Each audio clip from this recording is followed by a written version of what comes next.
على رسول الله وعلى آله وصحبه ومن والاه. Welcome everybody to the Safina Society Nothing But Facts live stream, where today we're talking about France today. Today is all about France. Now, I don't understand something. Why is anyone surprised in the least bit that France wants to shut down all these mosques? Okay. So here's an article. Let's get the exact date on this article. It doesn't make a difference because it's about a sweeping trend. Okay. But France is shutting down Masajid all over their country. Now, I have a question. What in the world is the surprise here? When, as I've said earlier, their grandpas, their great-granddads, all of them traveled thousands of miles to do far worse than this. And they suffered. Like, traveling in the old days, in the ancient times, is not easy. Okay? They traveled hundreds of thousands of miles, coming and going and coming and going, for crusade number 1, crusade, second crusade, third crusade. And then they also were the reinforcements for the West. There were crusades in the West. Alfonso VI, when he got in trouble and he had to face the Murabitun, and he realized he's not facing some weak person in Yusuf bin Tashfin, who did he write to? The French. And they went to Spain to fight. And luckily Yusuf bin Tashfin whipped them. Okay? They traveled all this, left their homes, were strangers, were dying of disease in order to come to you Muslims and slit your necks off. Okay?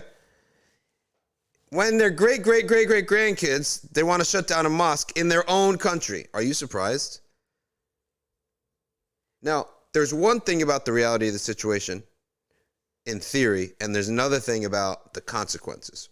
Now, as a result of all the nonsense that the French are getting, we're going to do our little bit of action, and we're going to try to reach the French Muslims with subtitled YouTube videos.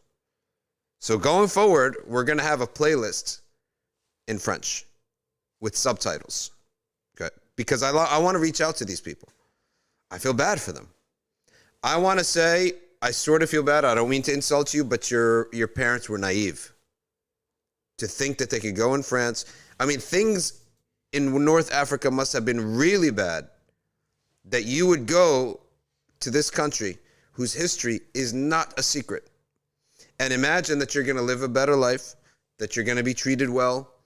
So the situation must have been that bad. Think about it. How bad was the situation in Algeria? In what other countries are in there? Senegal. The situation must have been so bad that going to the land of essentially the Crusaders was appealing, was an option. If not appealing, at least an option. So on one hand, it must have been really bad. I feel bad for you. On the other hand, I want to say to these second generation Muslims, I think that your parents must have been either they didn't read history, things were really bad for them, but I want to try to reach out to them. And so we're going to have a subtitled playlist of everything that we want to do. We try to get it subtitled in French for these Muslims. I'm reading from an article here that in 2 years, under the name of the anti-separatism law, the French have shut down over 20 mosques. First of all, I'm pretty surprised that they would even bother giving this legal cover of an anti-separatism law. I'm pretty surprised, right? I mean, at that point, their hatred of Islam is so obvious. We just say, we're shutting you down because we don't like Muslims, right? We don't want you in our country, right? We tolerate a lot of things, but niqab, beards, and all your politics and what have you, we just don't want it. Okay, I'm just surprised that they're actually still trying to have a legal cover. I guess they got themselves bound up with human rights and all these, man-made ideals that nobody really is bound to, except that they're now bound to it just for the public face of it. That's it. Okay? Truth comes to shove, but when push comes to shove, no one's bound to anything that they make up. If I make up some rights and I say, hey, listen, let's say I got employees, right? And I say, hey, employees, you got all these rights. Who made up the rights? I did. Okay? The moment I don't feel like I'm benefiting from these rights anymore, what do? I just change them. Okay? Oh, you have a contract. Are you going to pay a lawyer to sue me? Right? No. You have no ability to physically sue me. So tear up the contract. That's it. That's the nature of if you don't have any taqwa and you don't report to anything greater than you. That's how you behave. Okay? So France has started the process of shutting down the Obernai Mosque in the Basreen area. But this isn't the first time it has done so. And since 2020, 23 Masajid have been shut down. And its critics say is a direct action against French Muslims, who make up 6% of the population. By the way, that's nonsense. It's way more than 6, like way more. You go in certain parts of Paris, and I've been to Paris 2-3 times. You go to certain parts, it's all Arabs. It's you go to any train station in the country of France and yell, Mamadou. 10 people turn around. Okay? France's Minister of the Interior and Overseas, Gerald Darmanin, revealed this on Twitter, saying, at the request of the President of the Republic, the fight against Islamist separatism continues. Again, let's cut to the chase. Just say Islam. I'd rather much cut to the chase than this veiled human rights nonsense and you trying to put separatism. What if I want to separate? Where's my freedom? Liberty. Didn't Napoleon go and die for liberty? Right? What is it? Brotherhood, liberty, and whatever. Okay, so my liberty to be different. And so don't play with words. Just say it as it is. Let's cut to the chase. If there's ever going to be anything really bad out of Europe, it's going to be the French just butchering all the Muslims. So in 2 years, 23 mosques have shut down. The growing anti-Muslim sentiment across France's political spectrum has been a cause of concern for rights activists. Read naive people and organizations. There are no rights that you force upon yourself. Just have to get it. If you force a set of rules on yourself, no one has to follow them. You don't have to follow them. What will force you to follow them except some painful consequence? In the absence of such a painful consequence, this is why no one keeps a New Year's resolution, no one goes to the gym, no one loses weight, because they put the rule on themselves. 99% of the people will not keep a rule on themselves.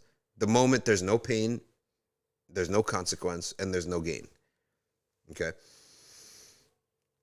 In almost all the instances of the mosque closures, mosque representatives said the French government gave inadequate or no evidence for this so-called separatism. Reuters issued a report early this year talking about how an array of powers that rights activists and international groups, including the UN, and members of the Muslim community say gives the authorities carte blanche to close down places of worship without proper scrutiny and with procedures so opaque the case can't be overturned. Okay. Again, the naivete of looking at like rules. There's no rules. It's your heart. They hate you. That's the only rule that matters. Whatever words you put on paper, they'll find a way around it because their heart hates you. Okay. Fionuala ni Aloin. Okay. Well, they butcher our names all the time, so let's butcher all these French names. A UN special reporter on the protection of human rights say it's Kafkaesque. Kafka, he's an author. From not the old times, but maybe a century ago. Told the news agency of the legal procedures used in such cases, which can include evidence where the source isn't identified. The flirtation with secret evidence is worrying, but it also breaches provisions in international treaties relating to the right to a fair trial and equity before the law. So all these people need to get the memo, wake up and smell the coffee that what humans do is what they want to do and what they love to do, not what they agree on a piece of paper. Means nothing. Go look at the Islamic countries. They claim we got the book of Allah and the Sunnah of His Messenger, and most of the presidents, they'll give lip service to this. Do they want to follow it? No, they don't want to. So it doesn't matter even when you have a religion. It's what people want to do. So what is this anti-separatism law? When the French authorities decided to shut down the Aubernais Mosque, they cited its prayer leader, or imam, saying he was radicalized, further accusing the person of carrying out radical preaching activities, taking a hostile attitude towards French society, and making provocative comments against the values of the Republic, which he should do. But the foolishness is living in their country. You should have all these views, and probably, if I read his views, I'd probably say, it's too mild, it's too watered down. This is not radical. This is weak. It should be far worse. But you should leave their country. What are you living in their country for? They don't want us there. The only people that really have a case are the born French Muslims. So they're born French and they convert. Now that's the problem. I'd love to watch that arena, right? I'd love to watch what, Pierre, who becomes a Muslim. That's what I want to see. Jean-Luc becomes a Muslim. Like, that's what I want to see. But a Moroccan goes to be an imam in France. It is a controversial anti-separatism law that allows the authorities a free hand in targeting French Muslims by using this concept of separatism. Since the implementation of the law, which has received criticism from many observers, including rights defenders, academics, and activists, the life of Muslims in France has come under strict scrutiny. Critics of the law call it restrictive and repressive. Okay. Well, moreover, the newly released European Islamophobia Report 2021 mentions in its executive summary for the state of anti-Muslim sentiment in France that this law, which is supposed to provide a strong response against terrorism and radical Islam, has in fact provoked a violent crackdown on Muslim visibility and organization.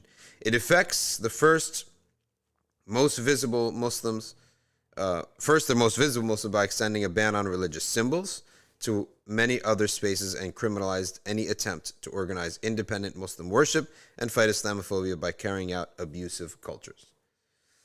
One of the abusive closures.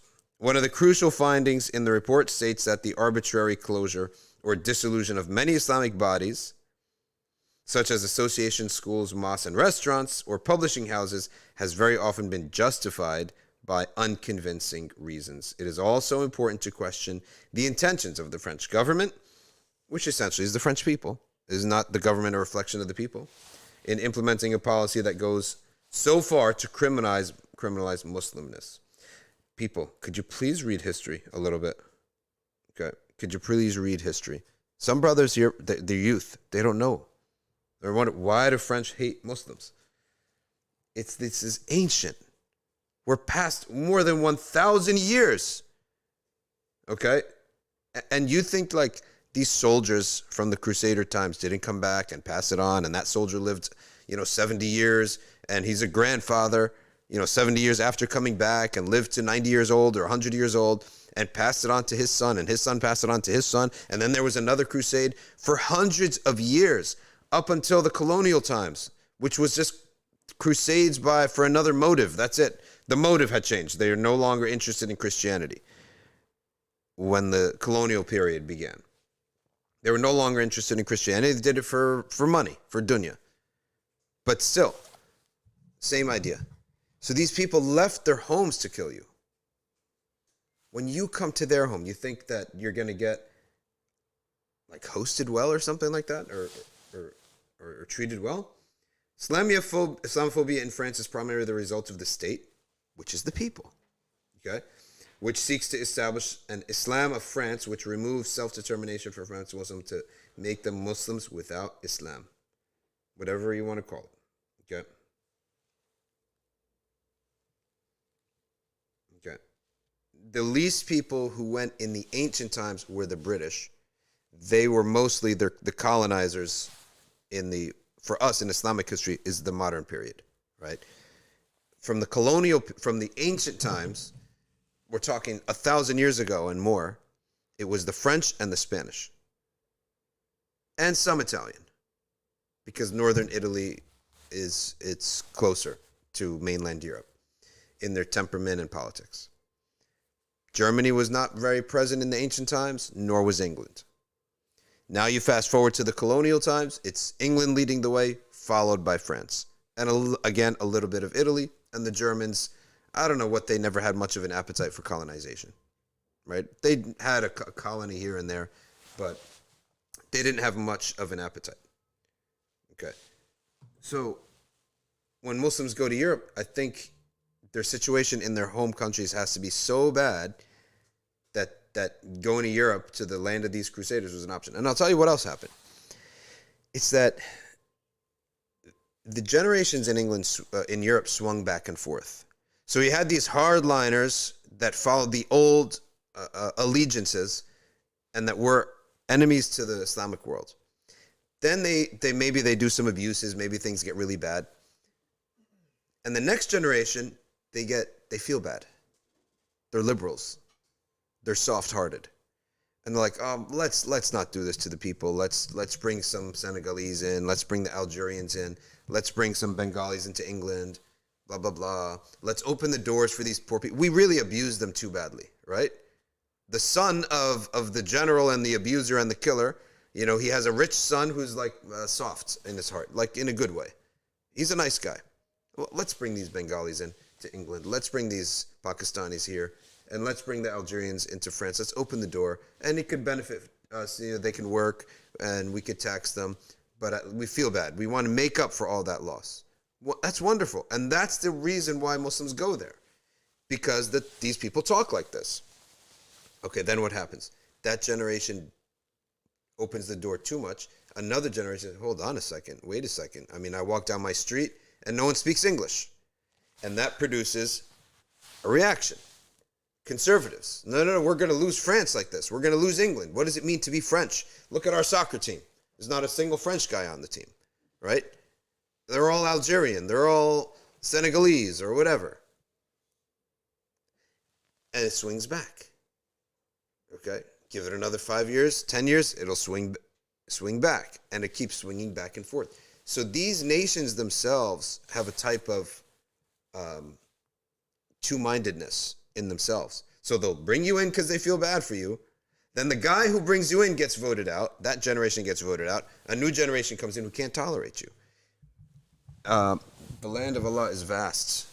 Okay, I met a guy, he left Belgium. Not France, Belgium.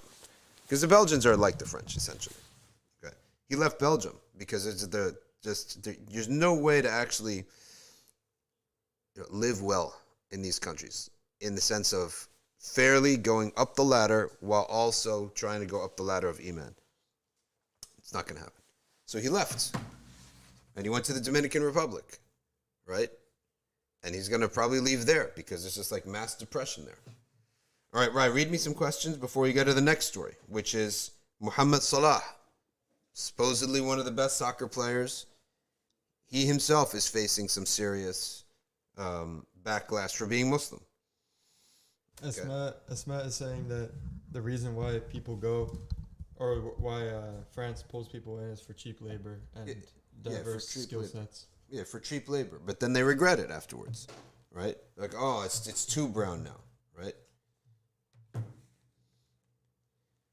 Footage went viral showing Chelsea fans in a pub singing a song about Salah being a bomber. The incident is the latest incident of prejudice. I have to be honest with you. You know, a little bit of, you know, this type of stuff, it doesn't move me, to be honest with you. That's what I was saying. I was thinking that's lame. Yeah, that's the story, right? I mean, by the way, look, the Yankees are called the Bronx Bombers, right? It's almost like that's not really that bad as a curse. Oh, you blow stuff up. It doesn't really. It's not like they're making fun of your face or your nose. That would be far worse, right? As a soccer player. Yeah. Like, it's like they say this stuff all the time. Like, yeah. This is so normal in fanatics with Totally. sports. It's Oh, just yeah. all the terrible stuff. Oh, totally. Right. I remember Jeremy Lin, writing this piece as if Jeremy Lin is a Chinese basketball player. And he has an amazing story. But he went out and expose on life in the NBA, and he's in the G League. Unfortunately, he couldn't really make it in the NBA anymore. But he's in the G League. And he says, the racism in the G League, okay? And what's the article? The guy comes by him, right? And he says, the guy who's guarding him, Lin misses a shot. Nice shot, coronavirus. And he moves on, right? And are you seriously going to write an article for that? Come on, what happened anymore? No one has any sense anymore, right? That, there is banter that is somewhat upsetting, fine, but you can say something back, right? So, Chelsea fans singing, Salah is a bomber. Come on, right? It's not much of to me. And I'm telling you, for stuff that's directed against us, right? When I was in 7th grade, we used to make fun of each other. And grade school is bad, right? In grade school, the first thing that you would do when you find somebody, you got to find his weakness, right? Because you never know he's going to lash out at you. You got to have something ready. For example, maybe his whatever about him. That's how it was. I'm not saying it was good, but that's how it was. They used to say to me something like, oh, where's your prayer mat? I used to say, man, these prayer mats are gorgeous. This is not a put down. Our rugs are beautiful. How is that a put down? So people have to thicken up their skin. I'm not even reading the rest of this article, right? To be honest with you. AFC, I don't know who that is, a football club, I guess, have launched an investigation. Okay? Please. I'm a Muslim, and I'm telling you, not really a big deal. Okay? I would not want to be seen whining about this. Okay?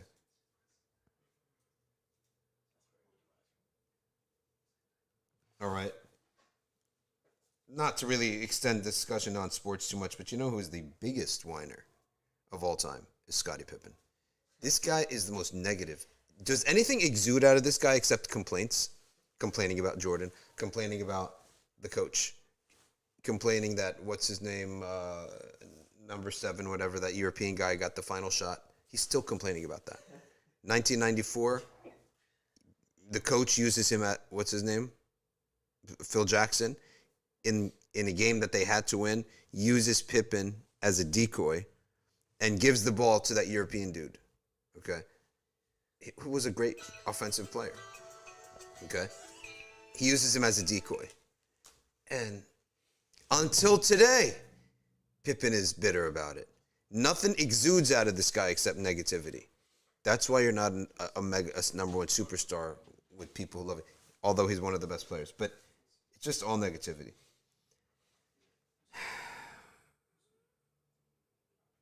I was going to read the news today, and today is the day of reading Muslim news. But I got to be honest with you, I can't. It's all just terrible, terrible news. So, in India, Muslims got flogged. Okay, they got flogged. I just can't read this anymore. It's just so bad. We're just battered around from pillar to post. It's terrible. Okay? Muslims in multiple areas of India are facing arrest, demolition, and even they're getting flogged for disrupting Navratri celebrations. According to New Delhi's Maktub media, okay, said that 3 Muslims are accused of disrupting these celebrations. Okay. The village was demolished. And they flogged these people.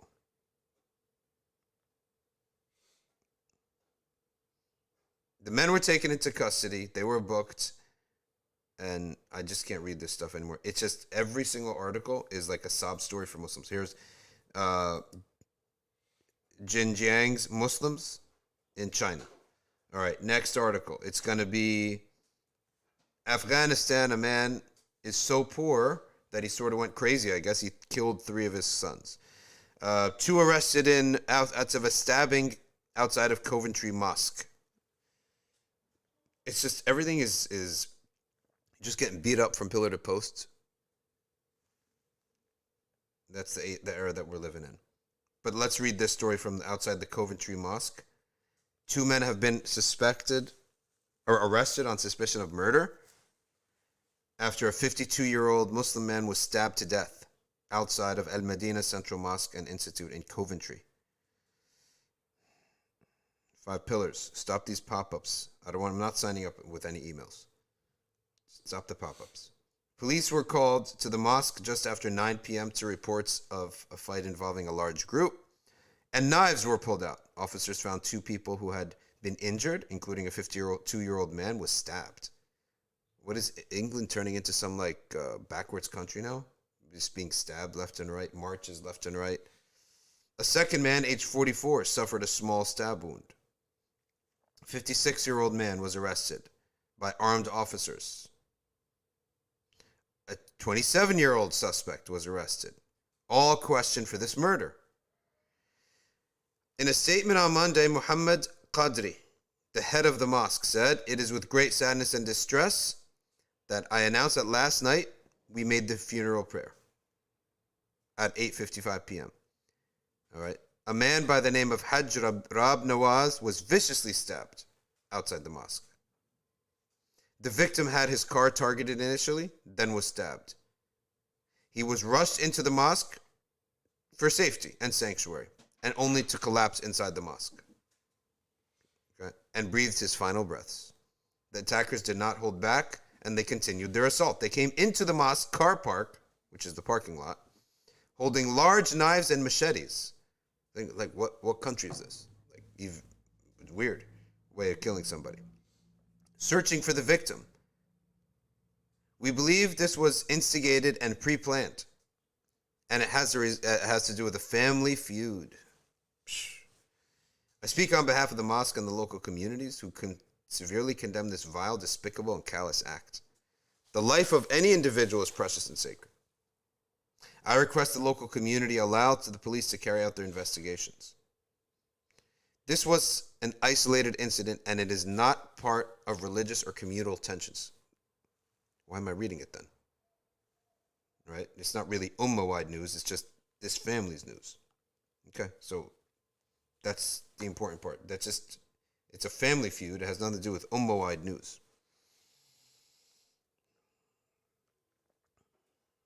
All right, let's go to the Q&A because I don't really like any of the stories today. All the stories are just, all right, Qatar spends $200 billion on the World Cup. And we wonder why we have an Ummah that's a failure. When that money could have gone, it's for entertainment.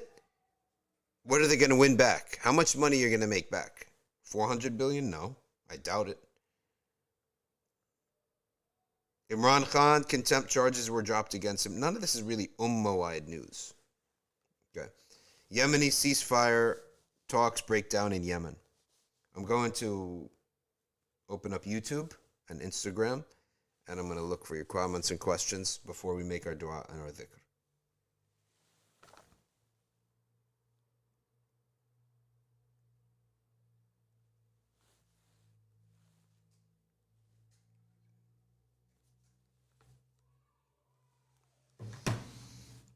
All right, announcements.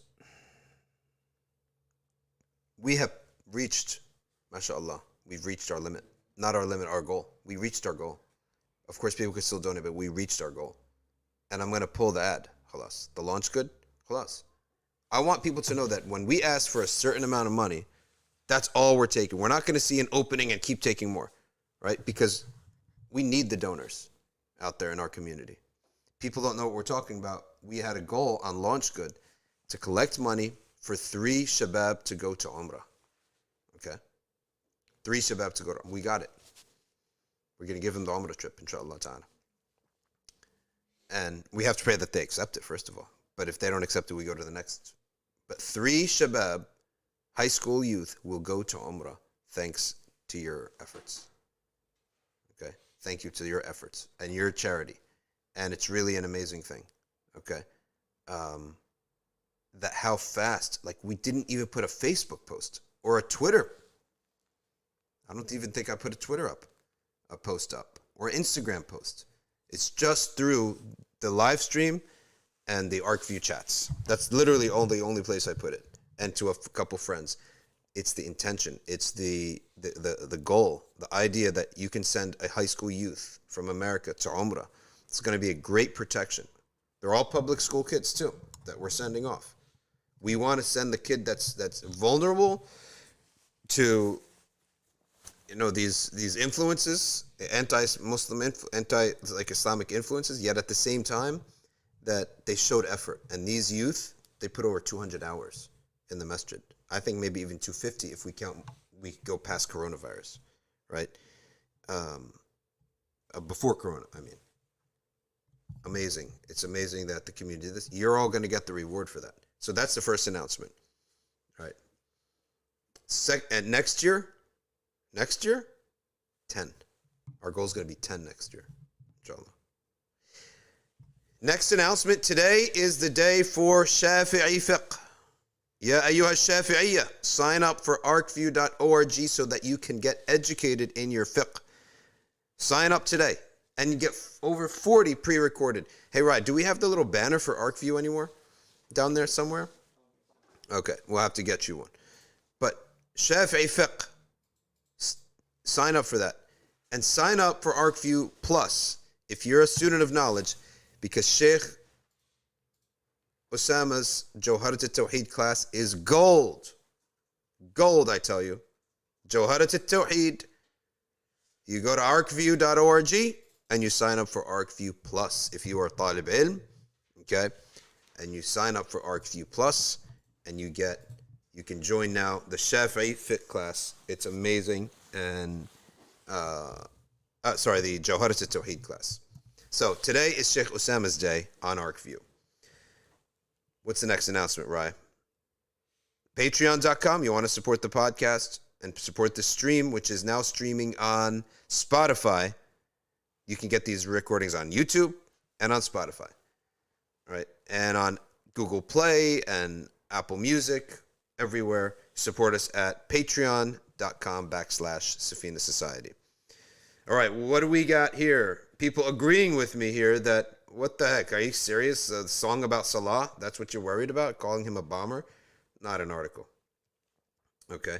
Not anything worthwhile. Let's see what else we got.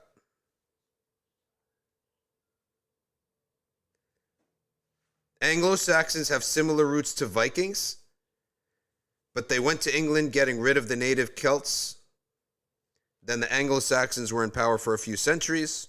The Vikings got northern of the Isles. I'm not exactly totally familiar with, to be honest with you, Scandinavian and Celtic history, to be quite honest with you. Do we fast on the 12th of Rabi al-Awal? No, the Malikiya say we don't fast on Ayad. They consider it like Eid, so we don't fast on it. Jennifer Friel. I'm not sure if it reaches the level of difficulty that would make that. Hey, Rai, could you zoom up to see what she's saying? Tayammum? If you don't have running hot water, can you make tayammum or ghus, or the fact you can heat? This keeps changing. Yeah, you keep heating. So in the countries that have really, really cold weather, like really cold weather,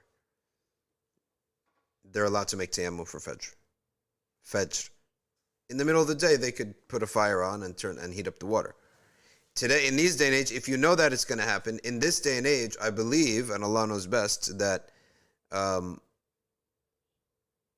if you heat up water on a stove, and there's not much difficulty in doing that, then we can warm up the water and then make wudu from it.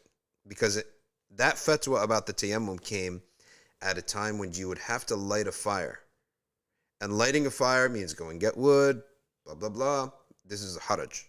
So those mountaineers, Muslims that lived in the mountains, and the water would literally be so cold during Fajr, they make tayammum. But they don't get the same rukhsa for dhuhr, asr, maghrib, isha, because you're up and awake and you could light a fire, no problem. But in today, now fast forward, what is the purpose of this fatwa is that it's a hardship to light a fire. But for us, is it a hardship to turn the stove on? Not really. If you're going to get up and you turn the stove on for 5 minutes, that water's warm enough to make, or stick it in the microwave even. Less of an issue, okay? That water is warm enough or not cold enough to warrant tayammum.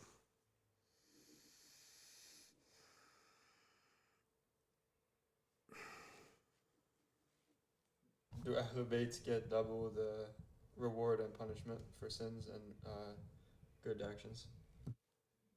To Ahlul Bayt, we know that about well, it's not that they get double, because we know that the double is explicitly mentioned for the wives of the Prophet. But what we do know is that they have a noble gift that Allah gave them, the nobility of being part of the Prophet's lineage. So if they do good, it's polished by that lineage.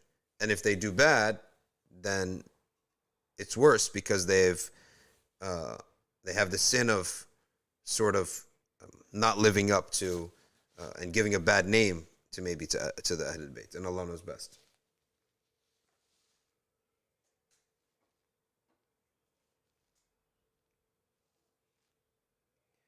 Does emotional pain cleanse sins? Yes, it does. Of course it does. Yes, emotional pain is probably far worse than physical pain, right? Just do an analogy like this. I mean, if on the day of your wedding, okay, or let's put it this way, your son is getting married, you're the happiest mom in the world, and then you step on a nail, all right? Or the day that you get a raise and you have a windfall of money of $50,000 coming to you, all right? Which is not even that much money, but let's say $50,000 is coming to you. Yet on that day, you have a big fight with your husband, and he storms out of the house. Which is worse, right?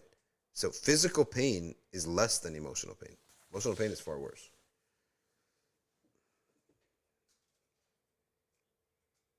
The Mad Bison says, I feel insecure about my hair loss.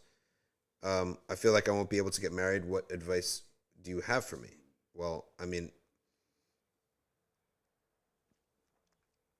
the Sharia allows you to return what you lost. So maybe you can consider I remember the old Islamic magazines, they always have these solutions for hair loss, and that this is something that is halal for a person to do. And we shouldn't belittle anything halal. You can go and investigate the procedures that can be done for this. Okay, so, Habib says that they have these in Turkey, so, right, and it is across the board, it is halal. Irja ma saqat, to return to your body what you were born with and lost, right? And I think it's getting cheaper and cheaper every year. So it's almost like someone who loses a tooth. You can bring it back. No, you can put teeth. Because it's based on what is the general human being born with, right? Generally the human being is born with this stuff. So he can put it. Some people, but by the way, women can do it too. Some women lose their hair. There's chemicals that come into our bodies. Poor oxygen, right? Allah knows best. Also, what was I going to tell you? If you have a nicely shaped head, some people are gifted. Their head is shaped beautifully. Go bald, all right? Michael Jordan was the first guy to make this popular, and celebrities that he had a good shaped head. Not everyone has a nicely shaped head. It would probably be the easiest thing in the world, right? You have to wake up and comb your hair every day. In any event. I like having no hair personally, because you enjoyed every time you go in the shower, it's just it's so easy. So much easier. Yeah, if you have a nicely shaped head. Yeah. All right.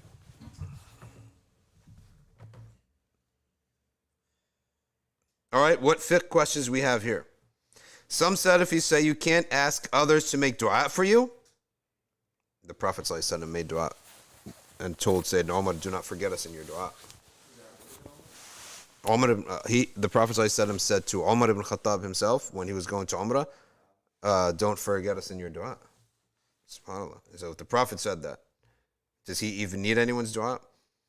Is it permissible, says Hawkman, to invest in Bitcoin? It's differed upon, but the answer is yes. There are many scholars that approved of it. What is our opinion? Why did not a lot of traditional scholars say anything about Yusuf al Qaradawi? Well, they did have a rivalry with him in terms of maybe the manhaj that he approached, and they didn't really appreciate his fatwa, maybe. Allahu a'lam. But I personally don't like to have a lot of... That's why I don't like to get close to people, to be honest with you. Keep a nice, healthy distance. It's easier to have what we call husn al-dhann, right?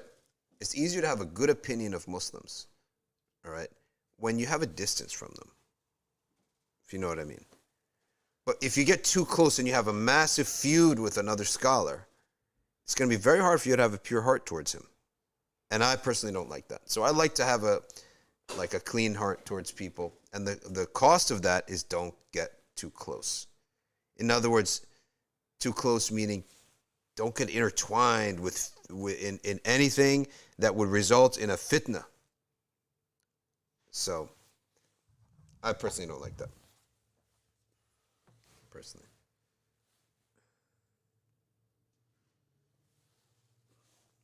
All right, snake juice, you got your wish. Snake juice, he's asked us to put us a matrimonial. Now I'm sitting in the studio, Ryan and Habib, they're like, this is not a good idea. Habib, you're against it? Okay. Look at how Hassan Osmani wants to do it, him and his wife. People submit biodata at nbic.org/mawadda. We'll put it in the chat in a second. So it's on the NBC shoulder. Yes. It's on NBIC's shoulder. Now, how do they do it? There is no shopping around. There will be no pictures up. You will fill out your biodata and fill out a survey to the best of your capability. Okay, now if you're just joining us, listen up. If you want to get married, we're trying to facilitate this for people to meet others. And if you're on this stream, then you probably have similar beliefs. So that's one thing that you can check off. So if you go to this website, you got to fill out, Hassan Osmani says, fill out as much biodata as possible. Don't put something like, I like to travel, or I like eating dinner, or I like buying cats, or having cats as a pet. Okay? I like sleeping. Don't say these general things. Make it as specific as possible about your beliefs, about your families. How do you want to raise a family? Where do you want to live? What industry job are you in? Okay? What's your background? What masjid do you go to? As much data as possible. Okay? Now what they do is they read. They'll read yours. Let's say it's a woman. She puts in all these things that she's all about. You got to put as much detail as possible. They then will go to the brothers and see where is the compatibility. Let's say you're 50% compatible, or 90% compatible, but you say we have to live in Leicester, England. And then another guy is like perfectly compatible, but they want to live, let's say, in the United States, Idaho, America. Okay, so they may just say, listen, you guys are totally compatible, but if you're willing to negotiate on the place of location, and they'll email the guy, they'll email the girl. Okay, are you compatible to move? Is it up for negotiation? Is it compatible for you? No. He says no. And then khalas, they drop it. So it's as halal as it can be, because you're not scrolling through pictures of women and pictures of men. They're the ones who are going to read your biodata and find somebody that suits you. Okay? So not only do you have to write what you really want with detail, you also have to write what you don't believe in. Like, I will not marry, it's not negotiable for me to live in France. It's not negotiable to me if you support this or that or the other. All right? So it's nbic.org, nbic dot. Where's my dot not working? Jeez. Right, could you type it in, please? nbic.org / mawadda.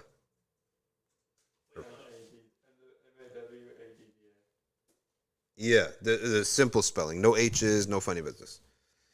Habib, I'm gonna fill one in for you. Yeah, yeah. How does it work though? If someone else chooses you, then it gets sent to.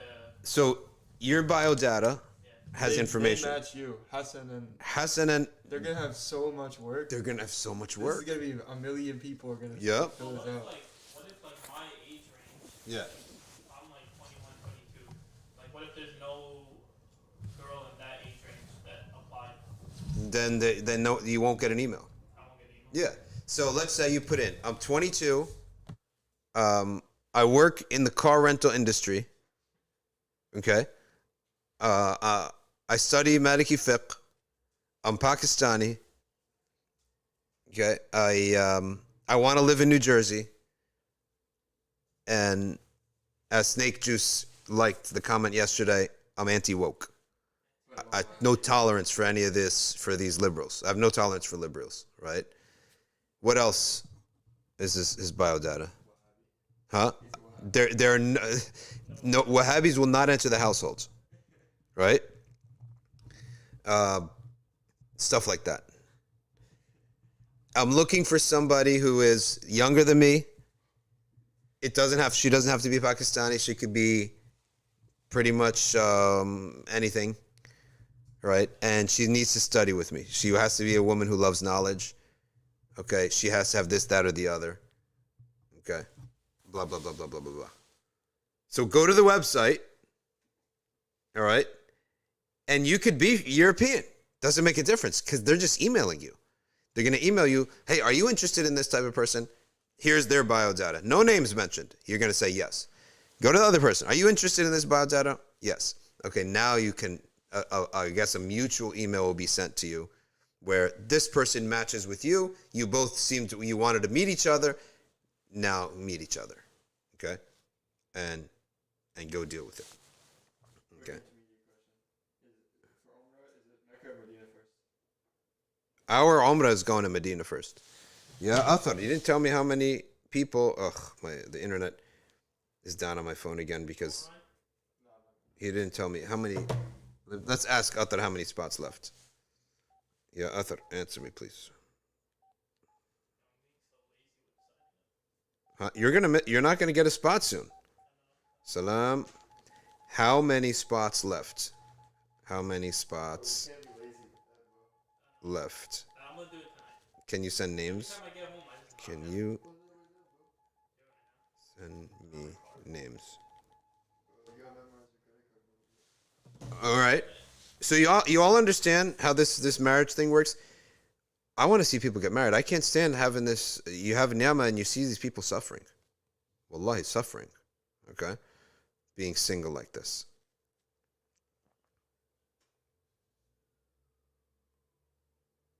All right, so that's Habib's biodata, right? Yeah. What else do you want to say about yourself, Habib?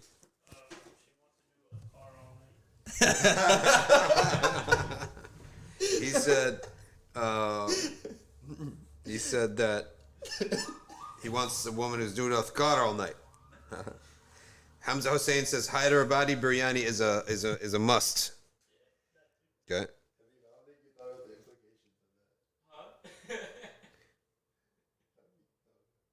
Man, no one answered the travel agency hasn't answered Maham's email yet. What is it, Habib? Yeah. All right, now listen to this. The land package, we haven't even released it. I don't even know. I didn't get yet the roster for this Umrah. So I keep asking them for the roster. They haven't given me the roster yet. I need the roster to know how many spots are left, who's going, email hasn't been answered. So all this, okay. How are Saudi Qura different from other Qura? They're Wahhabis. That's the difference. They recite well. So many of them recite very well. But they have a different aqidah. Okay? Are the books of Hassan al-Banna okay to read? Did he write a lot of books? He did write a couple books. And I read them, yes. I didn't mind them. Like in knowledge, I liked them, to be honest with you. And I liked him. I know many people Egyptians are like allergic to him. But yes, they differed that he shouldn't have started this organization and blah, blah, blah. Okay, you can have critiques of that knowledge wasn't emphasized enough or whatever. He was a righteous man, in my opinion, my personal belief. Is a sin committed in a video game the same as a real sin? No. But it depends what you're doing in these video games, but no, it is not a real sin.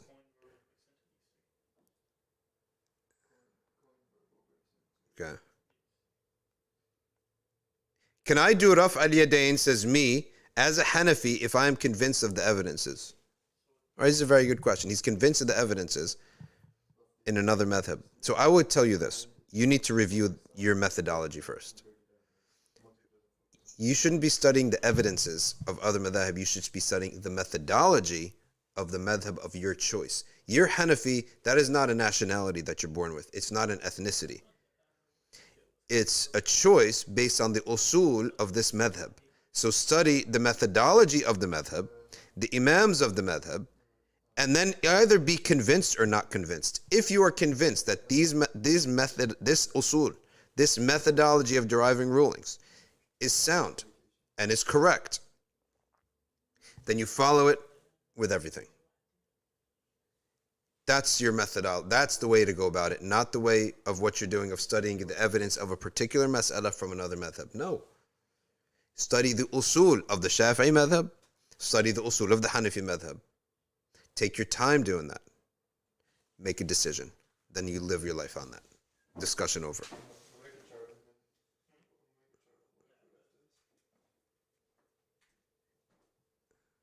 How do I tell a kid about Mawlid when he's already brainwashed and he thinks nasheeds are haram? Nothing. He's a kid. Just wait until he stumbles on some sins and he'll be humble a little bit. He'll get humble a little bit and then he'll realize why people are doing what they're doing. Because we need to revive ourselves. We need to revive our deen. We need to revive our love of the Prophet sallallahu alaihi wasallam. Okay. Chief Latif, can I come visit the stream in December? Yes. And we are in the process of preparing a guest committee, a hosting crew that will, bi'idhnillahi ta'ala, act as hosts to all the guests that we're going to receive, that we've been receiving lately. And they're going to have, inshallah ta'ala, it's going to be like a little bed and breakfast. It's not going to be with like a nice bed or anything. It'll be like with a cot almost. But you have towels, you have bathroom, you have some eggs, you have some coffee machine, etc. I received some tough news to take today. Can you all make dua for me, says Maham. Inna lillahi wa inna ilayhi raji'un. Allah Ta'ala make things easy for you. Today is Wednesday between Dhuhr and Asr. So make a strong dua. Reed says, would you recommend people to move to Saudi?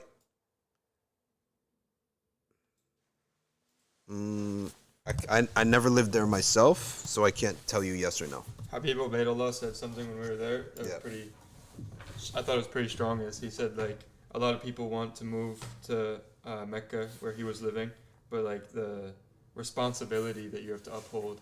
There's a spiritual responsibility. At every moment. Yeah, it's pretty it heavy. Is. You can't go into sins and ghafla when you're living in these holy lands. If someone is very close to accepting Islam, should you push them? It's a case-by-case basis. If you know them and you know that their personality needs a push, then yes. If not, then no. So Chief Latif, you need to contact us like a week in advance so we can prepare the house for you. And you get 3 days. All our guests get maximum 3 days. Then we charge you. We should probably charge you from before that. But why? Because it is a stress on the guest committee. Right?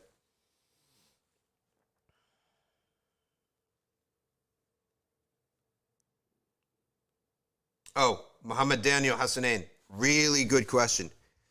Who are the shiyukh of the person? What is your Islamic influence? That's a really good point. You got to put that. All right? You got to put that. Okay. What's your Islamic influence? Where do you learn your deen from? That's a very good point.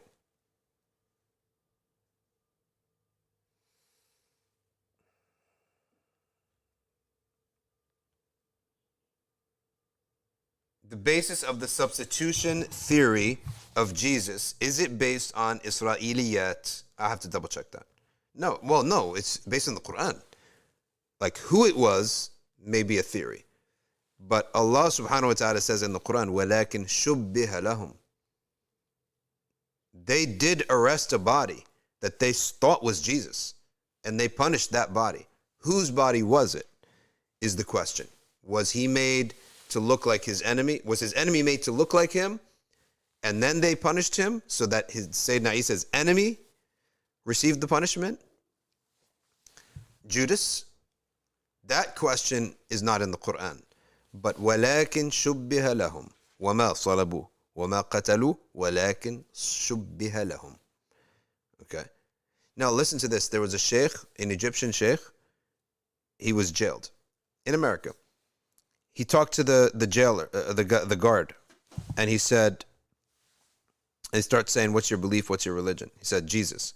And he said, you love Jesus? He said, yes. Well, let me give you, would you want me to give you good news about Jesus? He said, yes. He said, okay, tomorrow. Right? So the guy said, okay. Next day, you want, he said, this is amazing news if you truly love Jesus, but I won't tell you today, tell you tomorrow. He kept waiting. Until the guy said, it's like, tell me. So he got him curious, first of all. He said, repeat after me. وَمَا صَلَبُوا وَمَا قَتَلُوا وَلَكِنْ شُبِّهَ لَهُمْ. Right? He said, Jesus was never crucified nor felt an ounce of pain. The guy was so happy, right? Because he truly loved Jesus. You don't want him to have any pain, right? He never experienced not one prick of pain. Okay? And he became so happy. Right? And a little bit time passed and he became Muslim. The guard.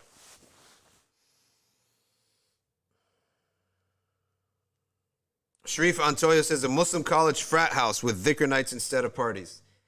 Yeah, yes and no. The thing is that the frat houses are filthy. So we want to Huh? Oh, yeah, it feels much better to live with your parents, right? Food is nice, house is clean. You know, it's actually a house. There's people there. So the frat houses, besides the frat house part, then yeah.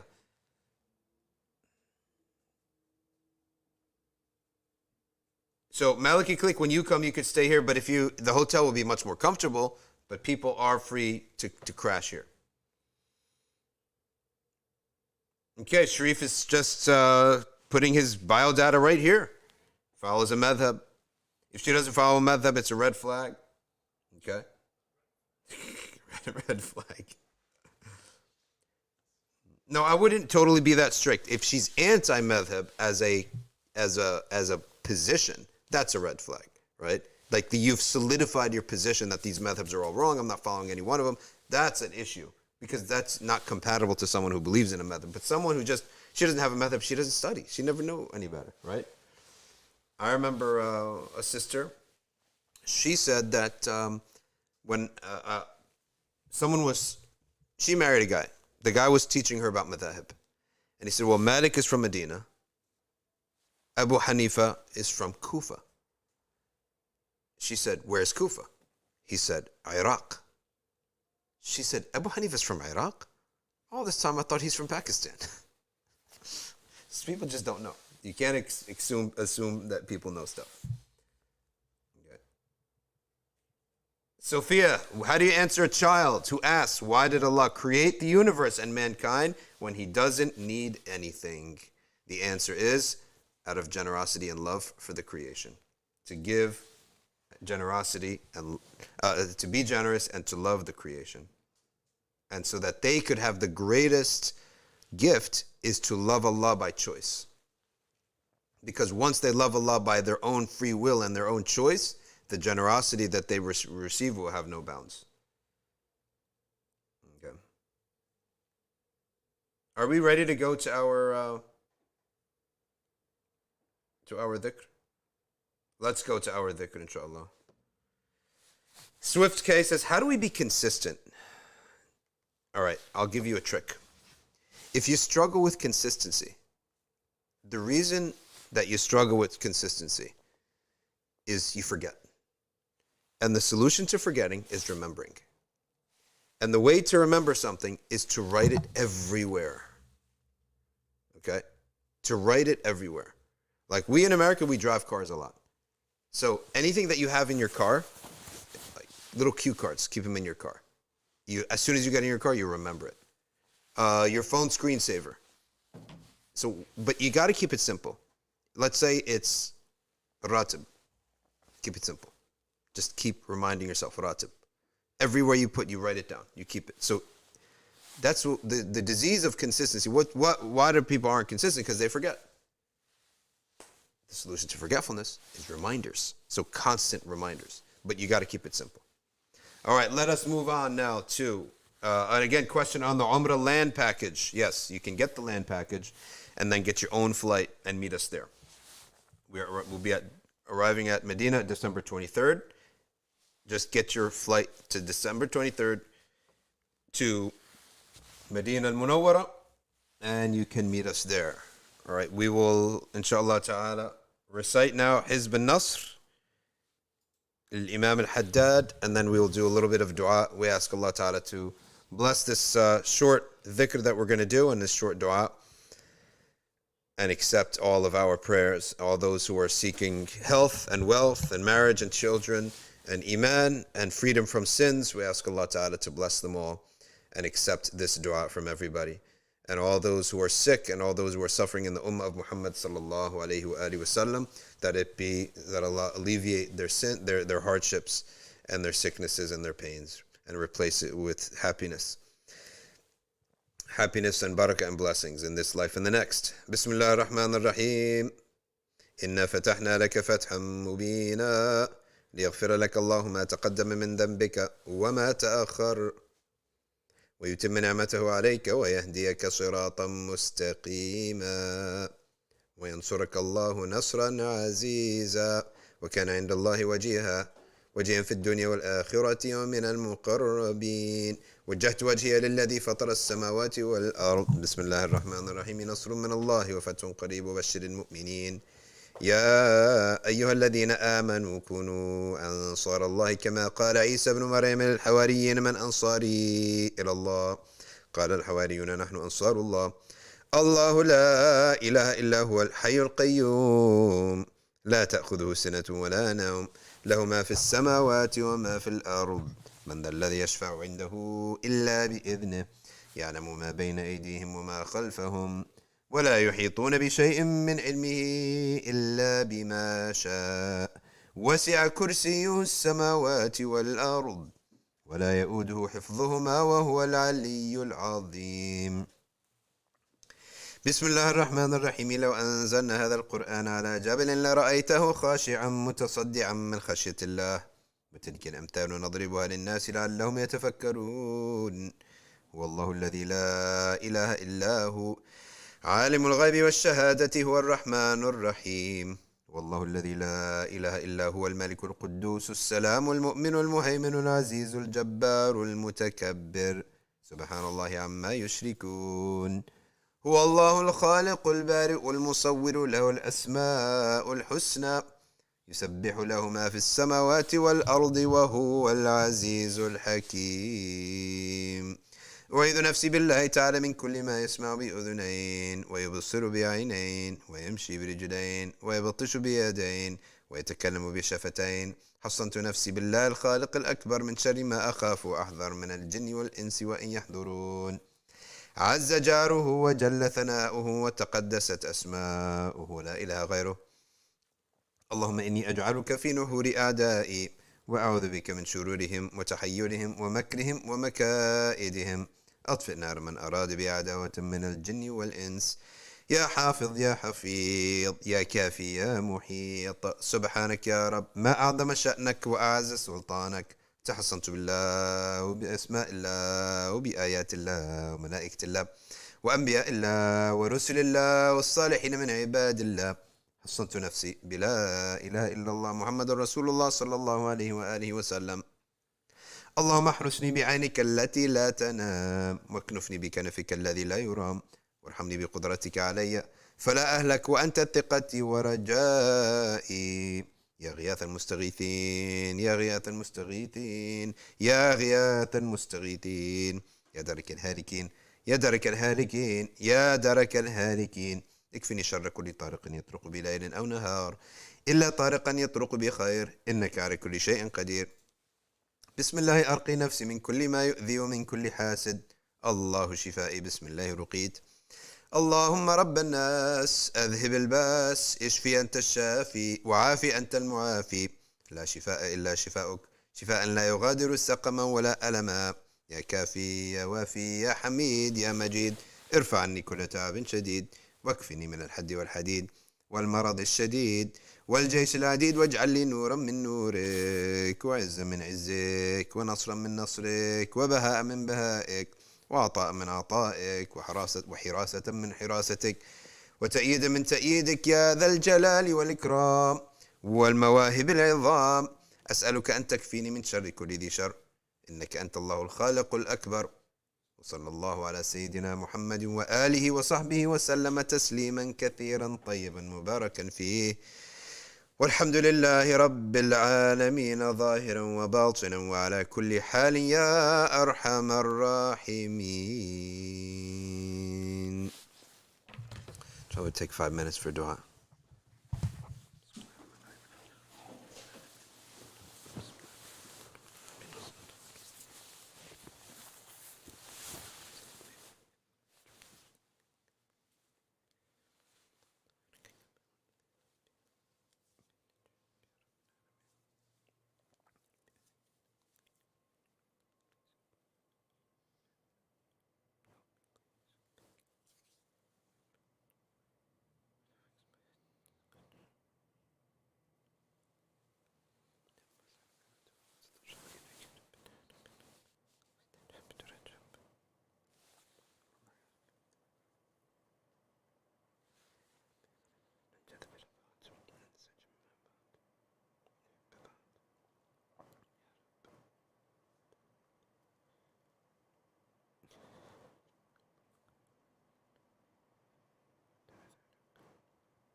صلى الله على سيدنا محمد وعلى آله وصحبه وسلم. سبحان ربك رب العزة عما يصفون وسلام على المرسلين والحمد لله رب العالمين.